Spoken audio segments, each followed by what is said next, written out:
Let's bring in immigration attorney Esther Valdez-Clayton, along with Illinois State Senator and former prosecutor Darby Hills. Thank you both for coming on. Esther, to you first. You see the Chicago mayor there. It's kind of amazing. He is literally willing to put his own people in danger just to resist Trump. He's giving horrible information, horrible advice to his constituents. Neither is he the mayor of a border state or a border town, but he's never been in immigration. He doesn't understand immigration enforcement or immigration policy. Everything he is describing, not only is it lawful, but it's necessary to be able to execute the immigration laws.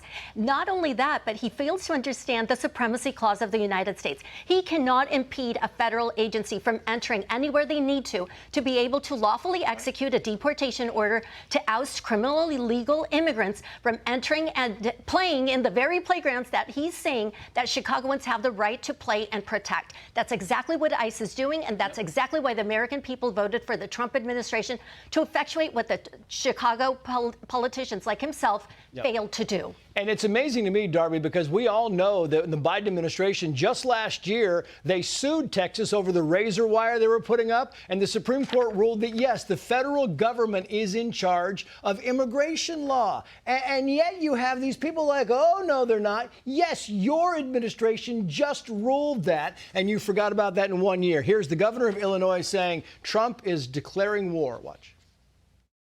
Donald Trump's deranged depiction of Chicago as a hellhole, a war zone, and the worst and most dangerous city in the world was just complete BS.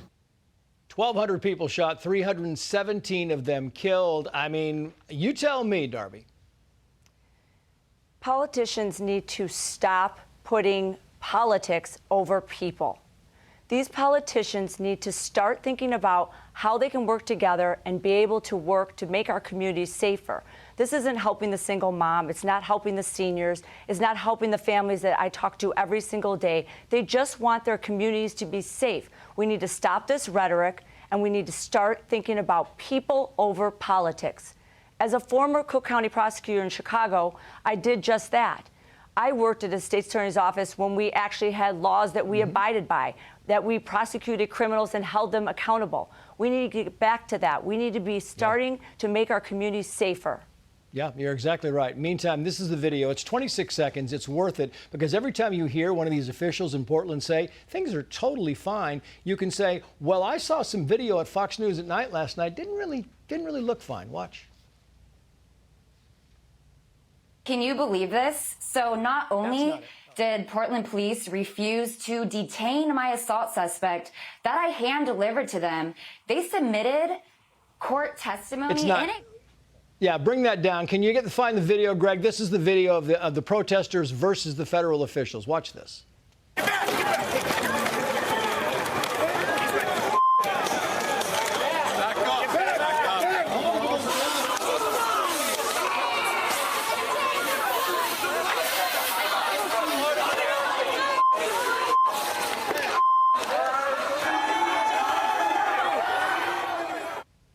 Does anyone think Portland's cool? Yes, and the Democrat politicians that are in charge of these sanctuary cities and these sanctuary states, they're gaslighting the American people by saying, you're not seeing what you're seeing. This is not violent. This is not impeding. This is not evading or obstructing or stopping the federal ICE authorities from executing these deportations. But in fact, it is 1,000% rise in assaults on ICE agents, many of whom are Latino. Approximately 25% of their labor force is Latino, Spanish speaking. And they claim to be doing all of this in the name of immigrants. And let's remind them that 49% of Border Patrol agents are of Latino descent as well.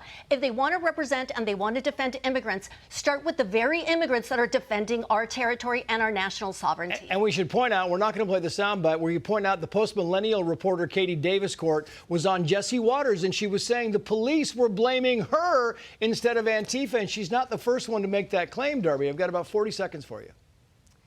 Law enforcement needs to be able to do their job without all this political interference. They can't do their job. They can't protect our communities if they're not allowed to be able to do what they need to do to protect us. So we need to be able to work together, stop these political games, and actually start to work for the people so that people can feel protected in their own communities. Yeah, very fair. Darby, Esther, Thank you both. Hey, Sean Hannity here. Hey, click here to subscribe to Fox News YouTube page and catch our hottest interviews and most compelling analysis. You will not get it anywhere else.